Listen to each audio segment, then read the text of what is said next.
Et bonjour à tous, bienvenue si vous nous rejoignez sur France 24. Bienvenue dans cette édition direction pour commencer Israël. Israël ou un mouvement nous est donc annoncé ce matin concernant la contestée réforme judiciaire. Une chaîne de télévision a d'abord annoncé tout à l'heure que Benyamin Netanyahou s'apprêtait à s'exprimer pour annoncer la suspension de sa réforme.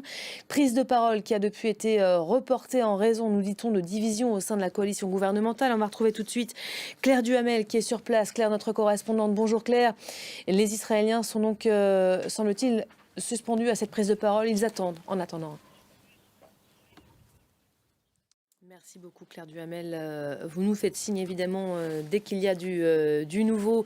Gauthier Rebinski, bonjour, je me tourne vers vous. Il y a donc cette prise de parole qui a été annoncée, puis reportée. On ne sait pas vraiment ce qu'il va dire Benyamin Netanyahou, même si on a quand même une idée sur le fond. Là, les Israéliens sont en train de vivre comme une sorte de parenthèse suspendue donc à une éventuelle prise de décision du Premier ministre. C'est beaucoup plus qu'une parenthèse.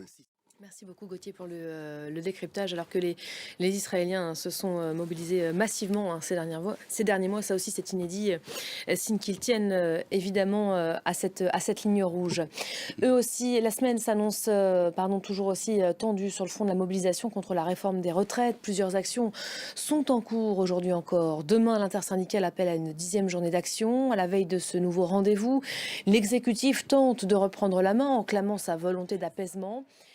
Les syndicats donc déterminés à ne rien lâcher ici aussi, alors que vous allez le voir, les Français restent toujours très largement favorables à ce mouvement. En témoignent ces caisses de grève qui atteignent des montants records. C'est une façon de soutenir la mobilisation quand on ne peut pas forcément y prendre part.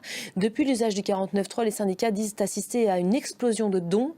Près de 4 millions d'euros ont déjà été récoltés pour soutenir les grévistes. Explication.